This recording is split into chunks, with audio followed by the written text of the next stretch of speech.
The lieutenant adjusts his glasses and takes a deep breath. Your arm reaches out and your eyes close, as if by their own volition. It's dark all around. You feel cold, dead flesh through the latex glove. It's right under the palm of your hand.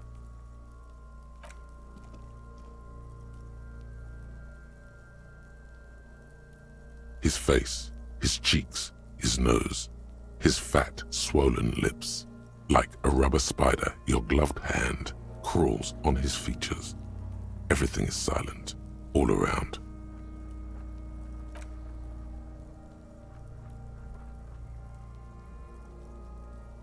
The oral cavity is cold and moist. A ball-like tongue attaches itself to the base of the mouth, lolling around like a scallop. You're on the right track. The tongue moves freely in the cavity. The mucus of the mouth is slippery, fragile, even through the latex. From the soft meat, teeth are budding. Hard pearls of bone in the gums and in the back of the mouth. Can you feel it? You're so close. Rip his jaws open now. Look in. A vision of black and dark red death, pried open by your hands and studded with teeth. Looks like he's laughing. Death fumes rising from his throat. And there, in the back of his mouth, above the bell of the uvula, right in the soft palate, you see a hole, barely visible to the human eye. It is swollen shut, almost vanished. No larger than 0.4 centimeters in radius, the edges appear darkened. An abrasion collar. This is what we're after. Abrasion collar. Cuno is silent. A black trickle of liquid runs into his throat from the wound. Your index fits right in there. A tight tunnel of flesh opens up, tissue damage, wide enough for 2 fingers. As you push both in, you reach through his mouth, right into his brainstem. The fuck is happening? Ah, shit, see? Yes, that's what this part is called. The basal ganglia feels clumpy. What entered here has torn apart his reptilian complex. This man will never sleep again, never wake. Your yellow fingers slide into the remains of the limbic system. There is no resistance. It's gelatinous. The slug-like structures are damaged too. The tearing extends deep into both hemispheres. The lieutenant answers with the sound of his pen on paper. Fucking cavity, see? Your fingers are all the way in now, reaching toward the inside of his skull. The cavity goes further, but the entry wound isn't wide enough for the rest of your hand to follow. Your fingers reach toward his skull. His cerebral cortex feels like jelly, cold jelly.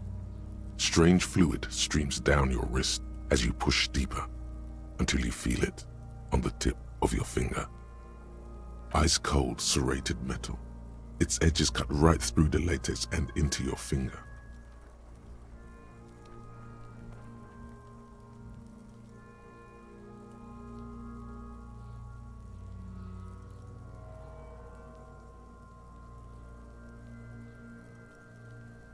Can you get to it?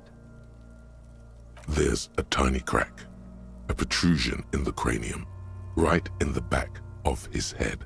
Your finger must be pointing straight at it, from the inside.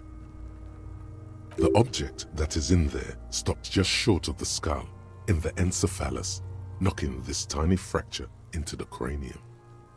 We have the makings of a very small exit wound here. Forget about the fucking exit wound, Beano. The pig is wearing him like a fuck puppet.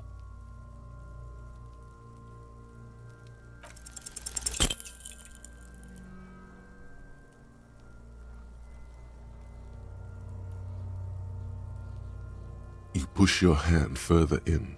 Whatever is in there keeps rolling between your fingers as you beckon it to come out.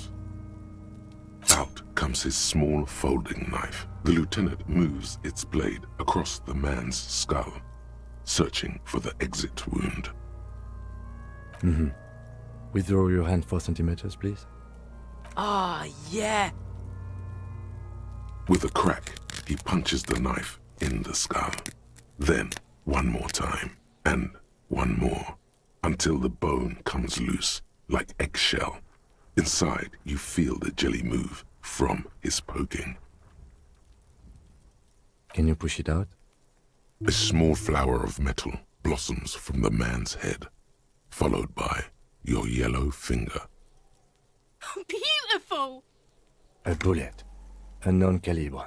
Rifled. You may remove your hand from the victim's head now, officer. Well done. Here is your prize. We need to add an item to the injury list. Injury number 4. Oval entry wound with an abrasion color. Soft palate, back of mouth. High velocity. Temporary cavity in brain tissue. Small exit wound on the occiput. How does that sound? Opinion, fatal injury.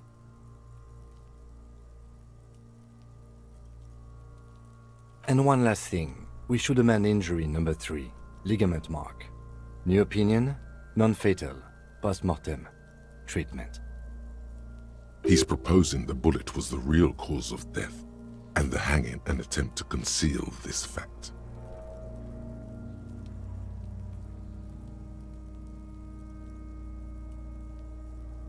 Yes, and the belt around his neck, the hanging, even dragging him to the yard. All of it was done after this man was already dead. I did not just come up with this. I have had my doubts since we found no signs of struggle on his wrist, no claw marks on his neck. Why? Why didn't he fight for his life? There have been other signs too, small details. Everything is too neatly designed for us to assign probable cause here, as we did, full-heartedly. Well, no more. We almost fell for it, he thinks. Almost.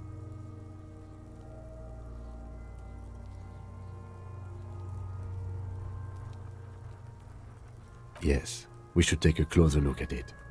I am certain it has more to tell us. This little thing could reveal much about the weapon that shot it. That's for us to find out. But this, it will make finding them just a little easier. To hide something. The real killer? The real motivation? What really happened here? Oh, you really do. I am glad to hear you say that. Your room in the Whirling in Rags should come with a bathroom. Be sure to make use of it in the evening. We bag the corpse and carry him to the holding pen of my kinema. I can transport him to processing myself, but I will be gone for the rest of the day. Work on the case. Tend to personal matters. Try not to do anything too dangerous. An officer needs backup in a neighborhood like this. I'll leave that choice to you. And one more thing. Great work, detective. After you bag the corpse, Lieutenant Kitsuragi will leave the party until tomorrow morning. You can do side tasks, and even the main case, but it might be more difficult. Plan his exit accordingly. Shoot, Looney Rooney. Come back later.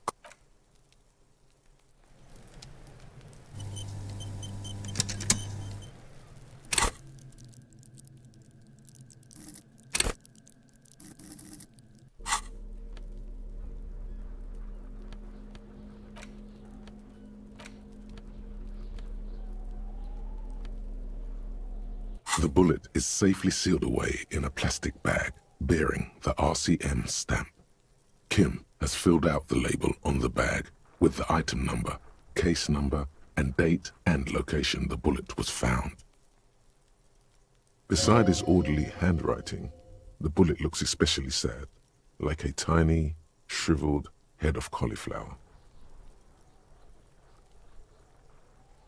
The squashed bullet has some sharp edges where the jacket has split open. It feels cold, even through the bag. You wouldn't ordinarily have cause to handle jacketed bullets. The citizens' militia uses cast bullets only. Little pebbles of metal loaded from the muzzle, usually in a cartridge. What? Well, if I was the bullet, which I'm not, I would say, find the weapon that shot me. If we find who owns it, we will have likely found who used it, possibly to kill our victim. In conclusion, the more we know about this bullet of yours, the better. The jacket of the bullet is made of a yellowish metal. It has blossomed out to reveal a dark grey core. The base of the bullet is close to 5 millimeters in diameter. You can just about make out a few striations near the base of the bullet. Little hairlines, linear. It feels standard. It's quite destroyed. Some of the fragments are still lodged in the wound. What can you say about the bullet so far?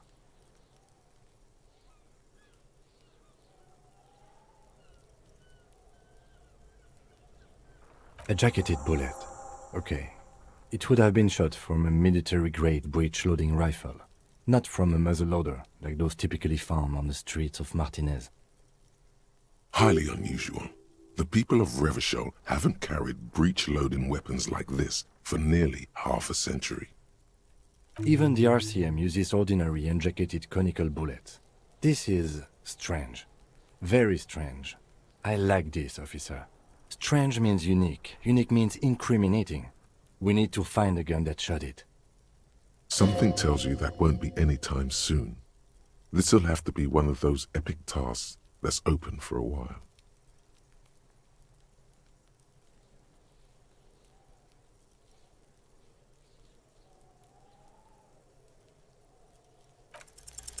You can't remember what happened last week. What makes you think you're going to remember arcane firearm models?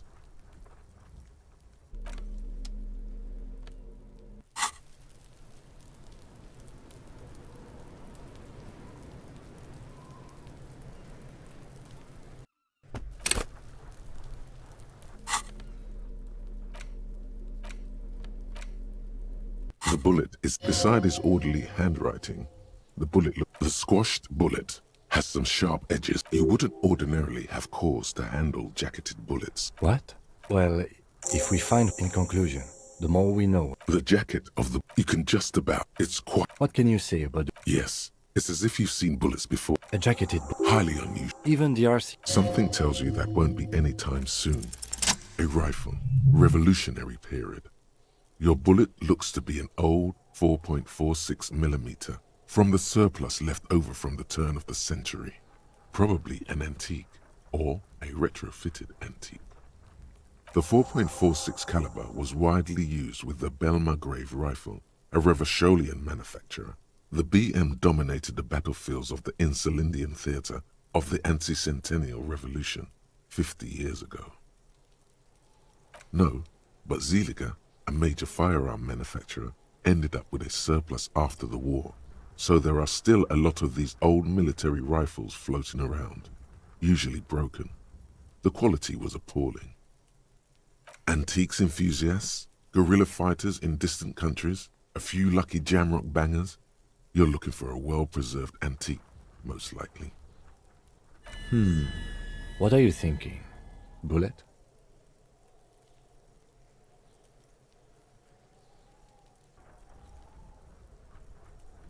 Okay, and? An antique. That makes sense. There can't be many breech-loading rifles floating around in Martinez, or anywhere in Revachol, really. I have to hand it to the monarchs. It's quite admirable that they took the advice of criminologists last century and banned the use of breech-loaders in peacetime. Some new RCM recruits get impatient with their muzzle-loaders once they've trained with military-grade weapons. But they realize it's worth it in the end. Prohibiting peacetime law enforcement to front-loaded rifles is a policy enforced by the Moralist International in all the nations of the Real Belt.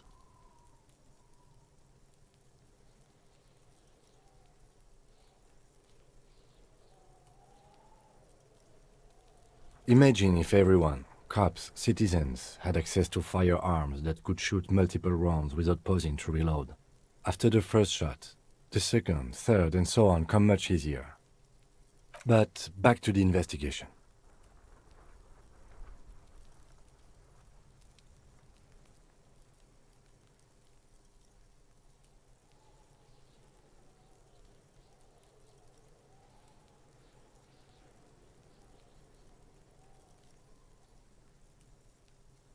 Let's find out.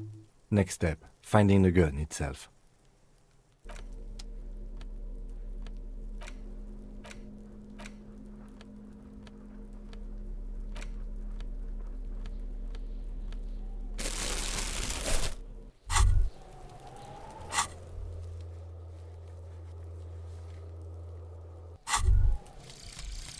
Advanced race theory. Everything is calm in the eye of the race storm. Your mind is lucid and bright. The mind-bending phylogenetics appear more distant and, to be fair, a little ridiculous. The great race mystery has cleared up. All that's left to do is verbalize your thoughts. Go and talk to Measurehead about your newly found insights.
The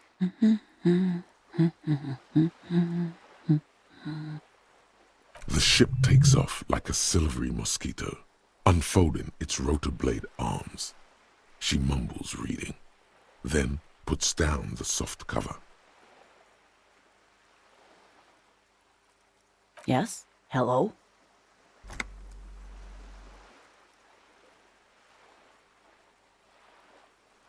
Me? No one. I'm just a working class woman. She doesn't really want to be disturbed that much. If she's such a working class woman, why isn't she working? This was a tremendously useful interlude.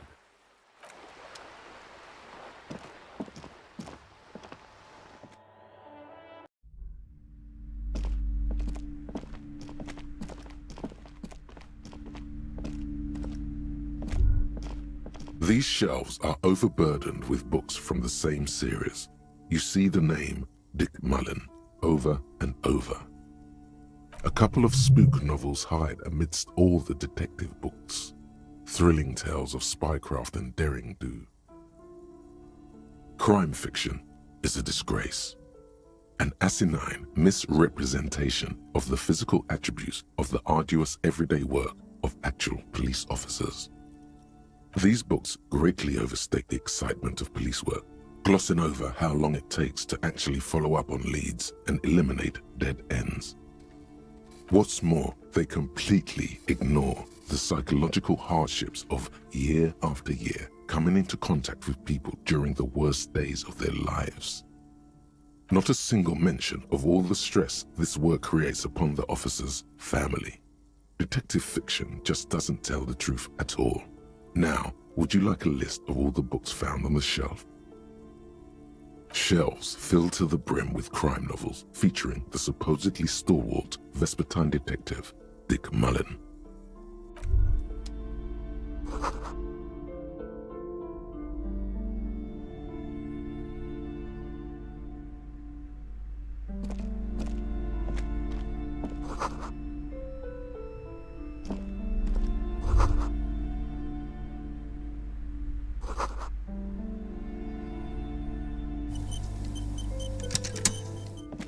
The plaque on the shelf reads, "Biographies of famous people." You see a large variety of names, none of which ring a bell. Browsing through all the books with all their names makes your head spin. None of these seem important or relevant. It's all just vapid egoism. Suddenly, a particularly odd title catches your eye. It reads, "High Speed Love, the tragic true love story of Jacob Irv and Alfie Delatraz," by one Cecilia Averbrook. High Speed Love chronicles the romance between two of the finest tip-top tourney racers in history. One of them is the madcap driver, Jacob Irv. His blonde mane graces the cover. Next to Irv's life story, you see a slim biography of an Occidental rock star called the Anti-Star. He's famous for shooting morphine into one of his eyeballs and cocaine into the other. Next to that, Revacholian radio personality Guillaume Bevy stands in front of a run-down drug den. He's a permanent fixture on Channel 8, reporting on real-life crime and ruining cops' days. I really must insist you buy one of the books. Reading them is not for free. Do still browse, though, but not too long. I'm sorry, I did not mean to rush you. You are browsing. Go ahead. Take your time. Time is commerce.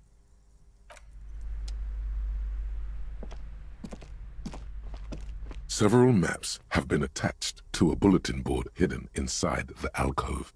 They're held up by small pins. The board has come loose from one corner. The maps look old and faded. Your eye catches a map of Insulinda, a map of Revachol, and a map of Martinez. It's not really a map. It's a tourist thing.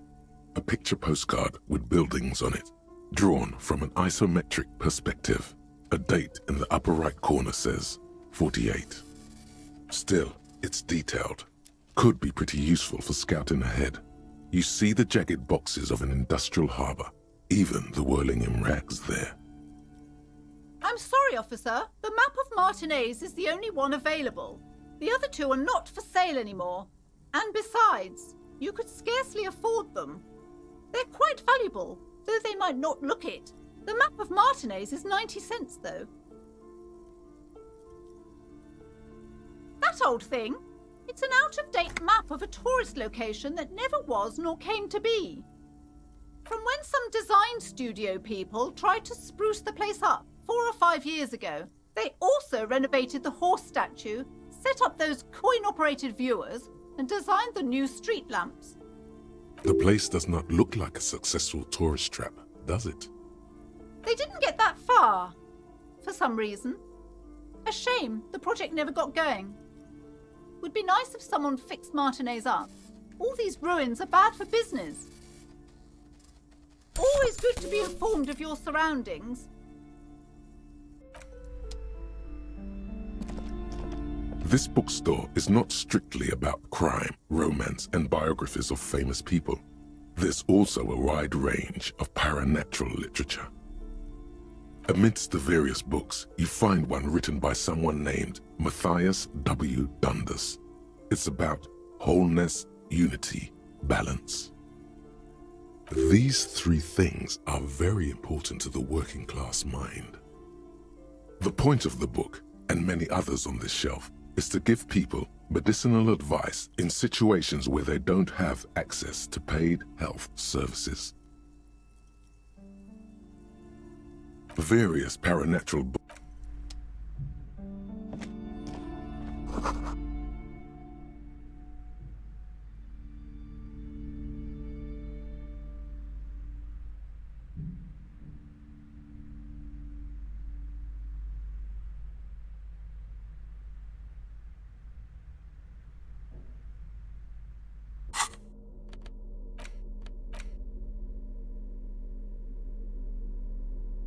The worn map features the patchwork grid of the streets of Martinez, with directions to appropriately touristy locations. Year 48 resides on the upper right corner.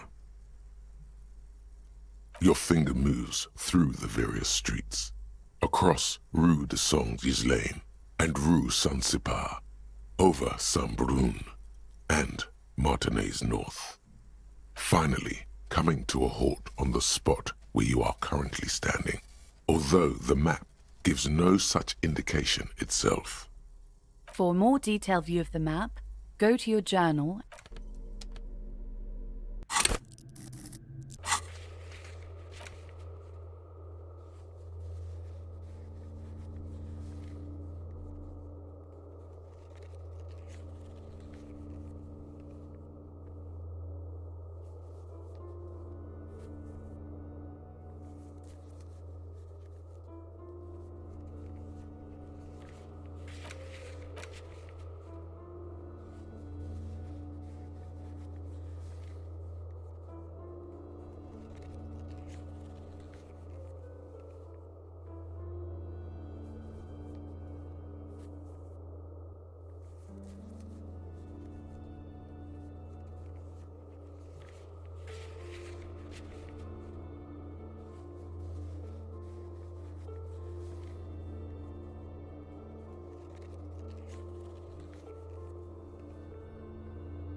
Can I help you? Yes, for the dead body. You want to put a dead corpse into my fridge, right? Correct him.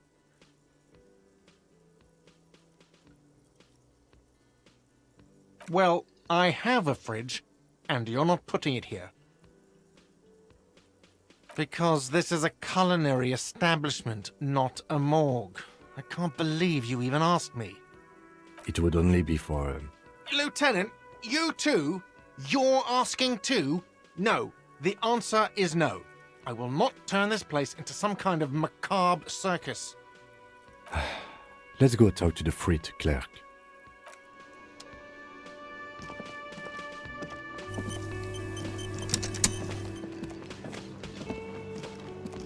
The man ponders his cooking utensils and gives you a little nod, acknowledging your presence. The man says, I'm pretty sure he doesn't know your language. You can just say something cool.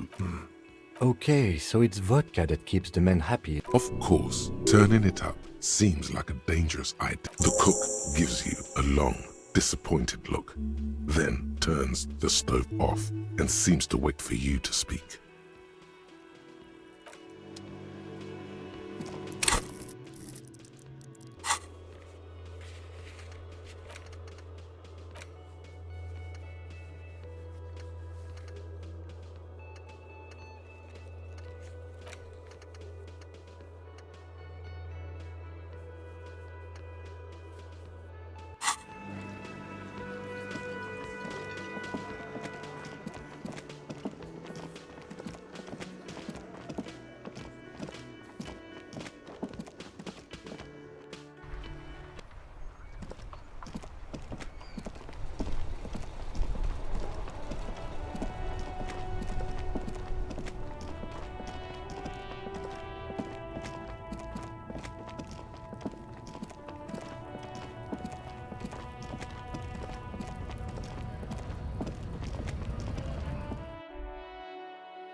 Is this about the questions again?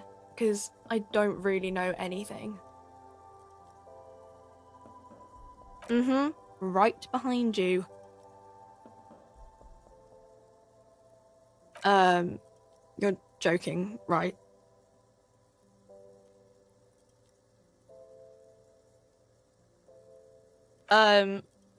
Okay.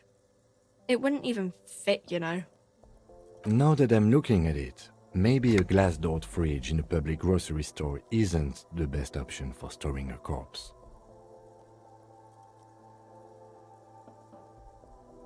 Okay. A warehouse? I don't know. Maybe. I don't really care what for it does.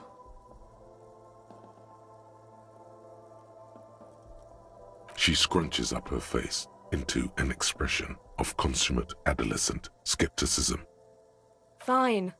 For it doesn't have a warehouse. Just a little back room here. Okay?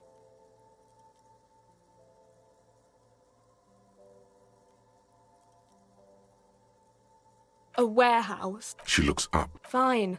For it doesn't have a warehouse. Just a little back... Reality? You mean, what reality? Economic reality, or...? She is like a student unexpectedly called upon by a teacher. Can she answer the classroom question? I don't know. What about it?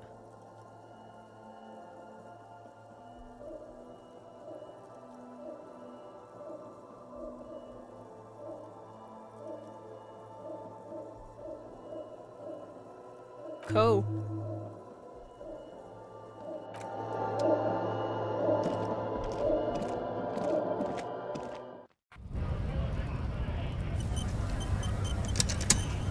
Yes?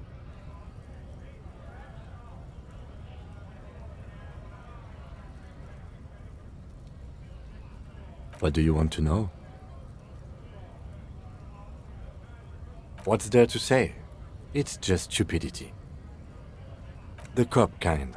Our precincts can't decide if Martinez is part of Jamrock or the Industrial Harbor. Yours or mine, as if we somehow own parts of the city. Typical street gang mentality. So we've let the Union make a mockery of law enforcement here, and now it's come to its natural conclusion. Well, sort of. It's less a matter of who gets to police Martinez than who has to. It's an orphan district, in other words. I think the dispatch desk just told both our stations about the hanging. There was quite the brouhaha at the 57th, I can tell you that. Time to settle it, they said. Cop off. But I assure you, I am not their finest or toughest with 102 cases solved. What I am is least interested in a pissing competition. So he volunteered to represent the 57th, but not out of competitiveness. On the contrary.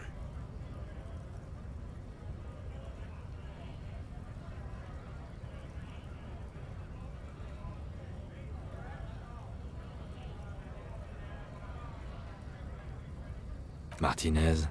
Nothing. It's just a puddle at the end of some drain pipe.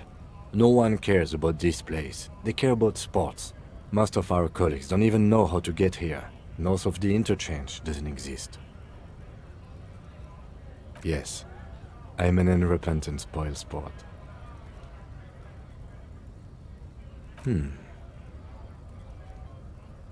It's all part of the master plan, you see.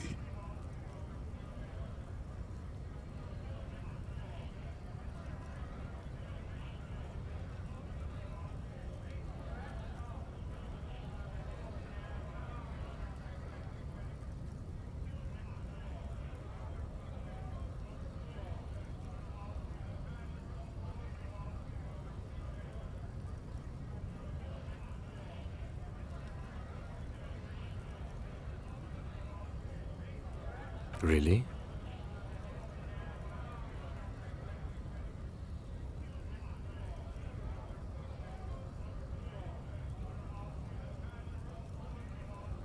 It can't be that.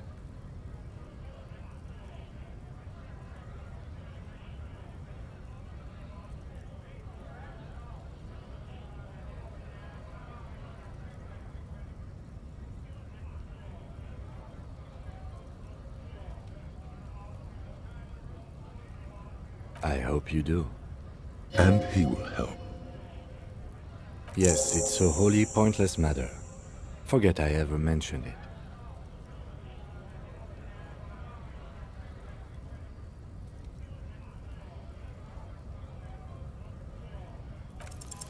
Look at you. It's because you're a failure. They sent you to Slight, Precinct 57.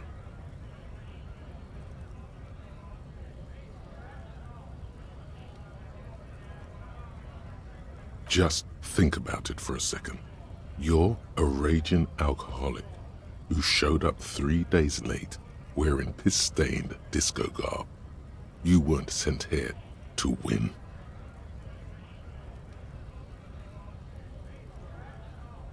I've considered it.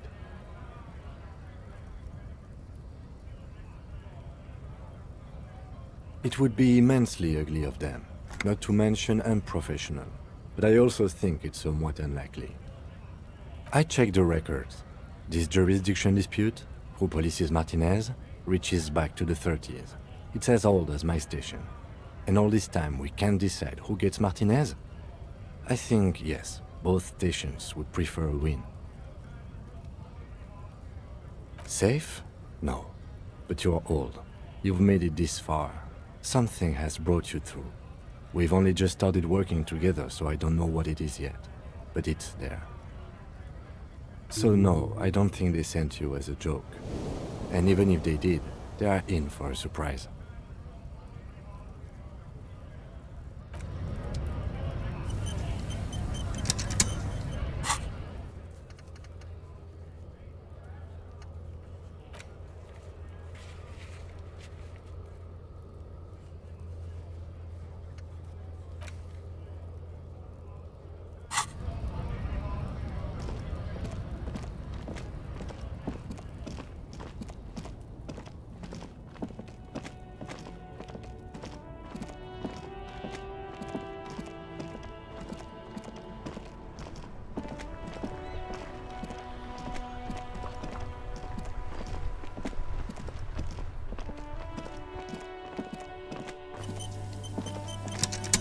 Old call box with a matrix of push buttons lists all the companies in the East Delta Commerce Center. Silence. No one answers the doorbell.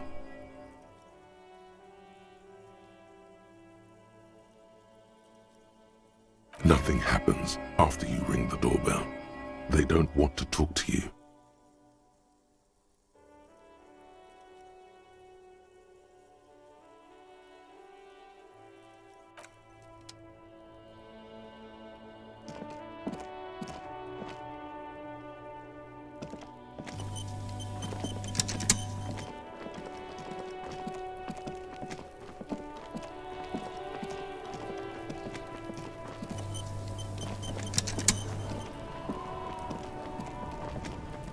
You missed a good show before. A kid came by and completely fucked the tree to pieces. He fucked the tree up! Fucked it good! It was porno! By the way, Kipt is a racial slur.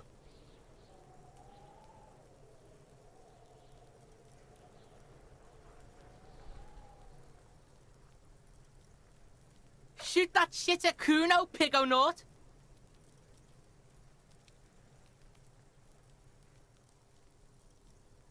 For the fuck imp. Good thing you asked the Kunmeister. Cuno knows a fridge. Perfect for freezing Bacon Man's in a rush. But what's in it for the Cuno? What's the return on Cuno's investment?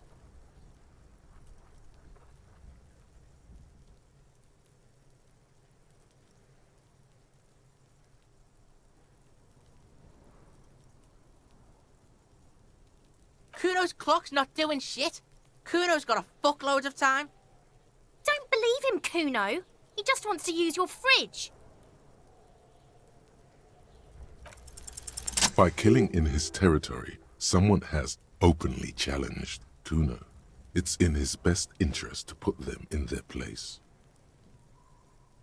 A dark flame smolders in Cuno's eyes as he ponders your argument, wordless. like kings do.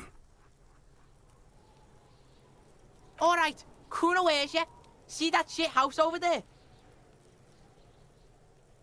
A cold comes over you as you glance behind him at the crumbling colossus there, casting a shadow on you. You gotta get in that shit. In there, deep.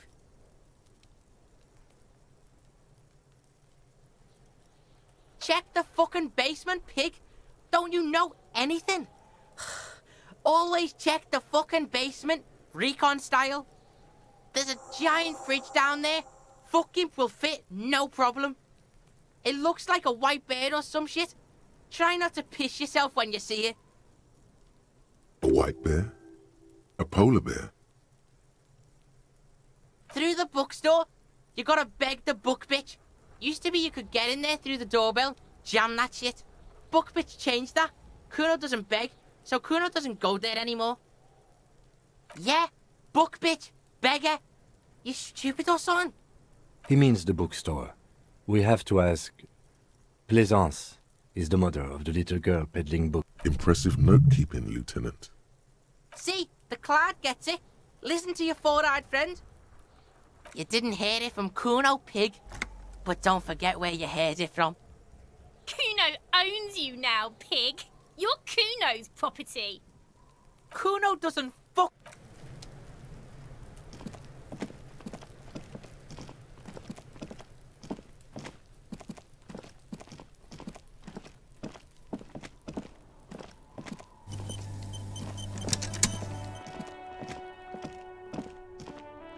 An old call box with a matrix of push buttons lists all the company. An off-key melody starts playing after you ring the doorbell. Cuno, please stop calling here. Grown-ups don't have time for your stupid game. She thinks you're the gremlin child.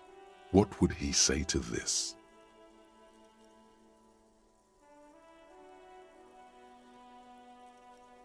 Oh, I'm sorry, officer. I thought you were... But the doorbell is broken, and the bookstore shouldn't even be on the list anymore. So I can't help you. Please don't call here again. Thanks. A single beep indicates that the line has gone dead. You ring the doorbell. What an ominous name for a hair salon. Doesn't bode well for anyone's hair. All you hear is static, but no one. You ring the doorbell. You wait for a minute. Looks like someone. You hear static from the intercom speaker. It sounds. You can almost hear them breathe. Yes, hello. This is Tricentennial Electric. Have you come to place an order? She sounds almost antique, as if her voice was being played off an old wax cylinder. A receiver must not be working properly.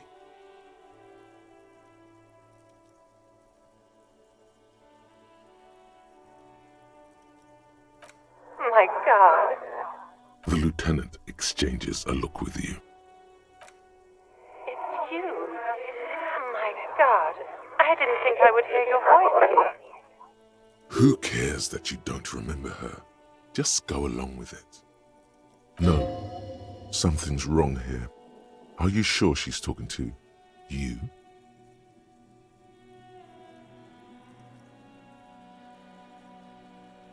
Michelle, just please.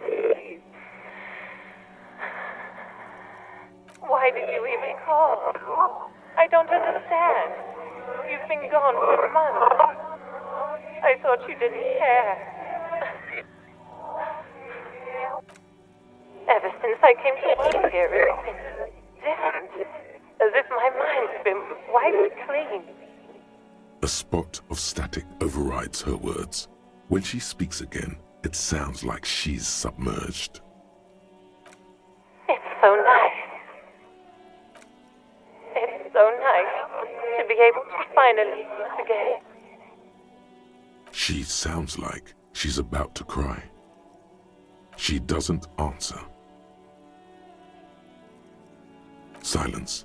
The only thing you can hear now is static and waves washing ashore on the bay. Another seagull passes by. It must have been some kind of faulty wiring. We should maybe stop playing with this doorbell. It looks ancient. press the number sign on the keypad that terminates the call. 12 name cards on the call box read. Silence. Silence. No one answers you. This button looks new, but someone has... Huh. This button looks new. It's probably not connected yet.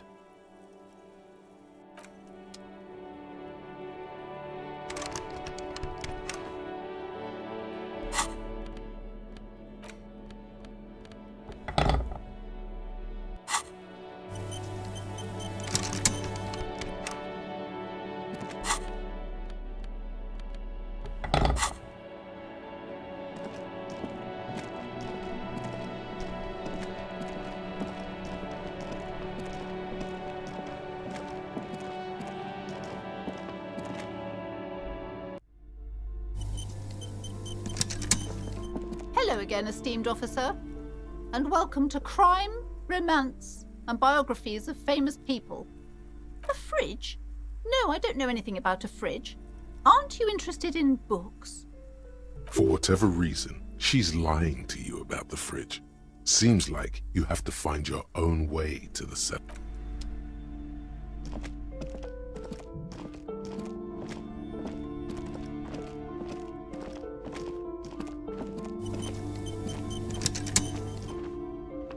A heavy door with a missing handle stands before you, covered in dozens, if not hundreds, of Seminese trinkets and charms. It appears to be locked. Only an echo, a hollowed-out dark echo. Only an echo, a hollowed-out dark echo.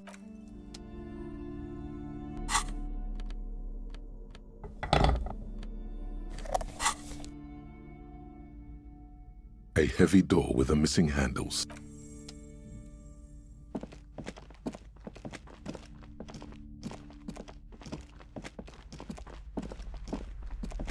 Hello again, esteemed officer.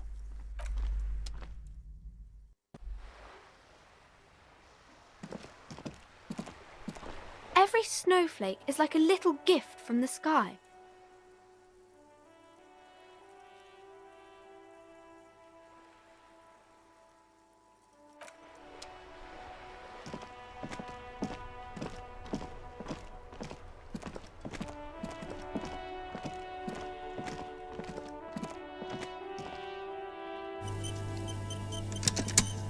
Old call box with a matrix of... No, hold on. The last thing you need in your life is more hysteric emotions. Forget it. Find something else to do.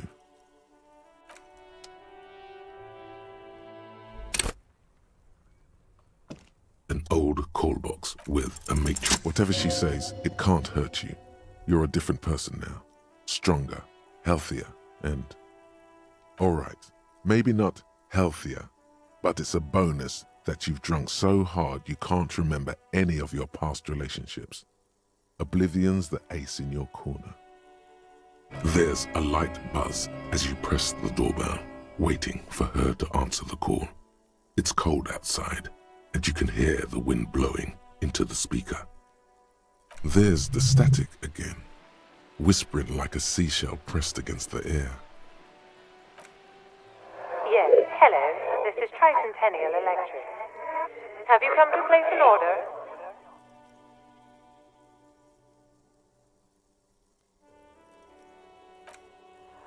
My God. Here come the bad vibes again. Relax. Distance yourself from it. It's you. My God. I didn't think I would hear your voice again. Wait, is she...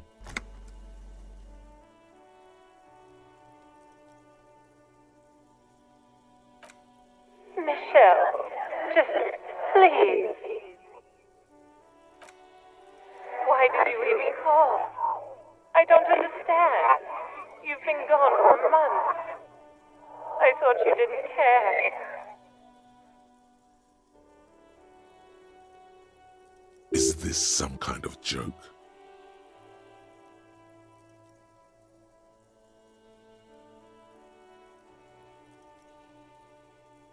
The voice from the intercom doesn't answer, but you can hear her breathing. Wind blows into your microphone again, crackling and echoing in the box. Ever since I came to work here, it's been different. As if my mind's been wiped clean. It's so nice. It's so nice to be able to finally forget about you.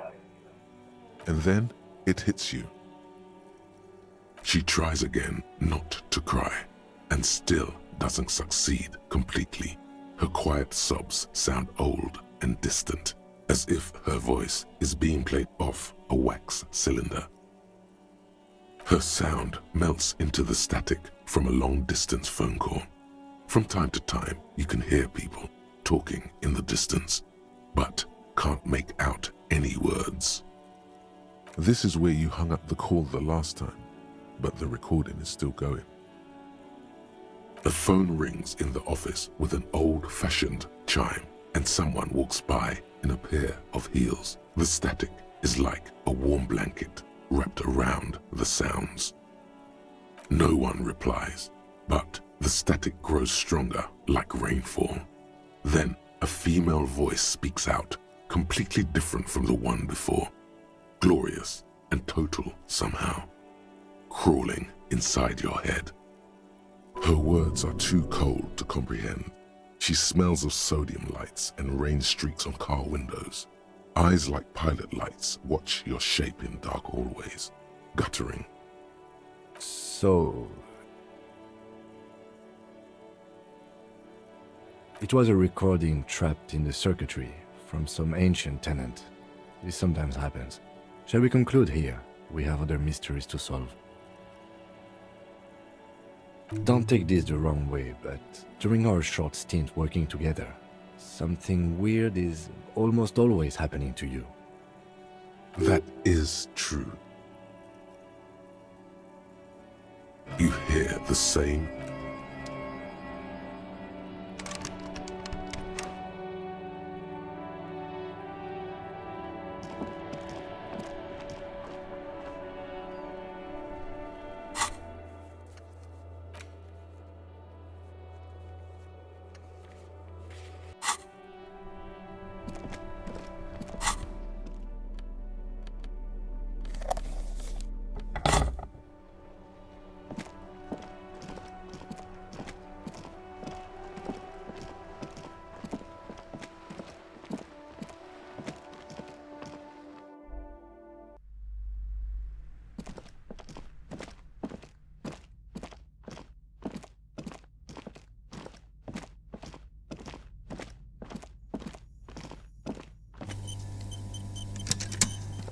A heavy door with a missing handle stands before you, covered in dozens, if not hundreds, of Seminese trinkets and charms. It appears to be locked. If not hundreds, of Seminese trinkets and charms. It appears to be locked. Dozens, if not hundreds, of Seminese trinkets and charms. It appears to be locked. You smash into the wood and see a small crack appear on the door frame. It's going to take one more try to break through to the other side. But you've done it. You're not thinking of trying again, are you?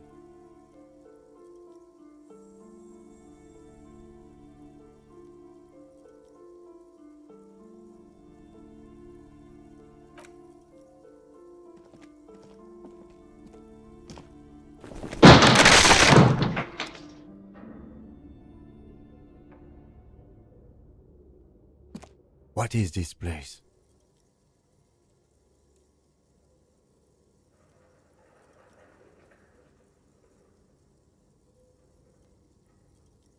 I think you're right, though it looks like no one's been here in ages. I doubt the electricity still works. Good thing we have a flashlight on us. Don't forget to take it out of your bag before we move on. Some specks of dust shimmer in a faint beam of daylight falling from the window.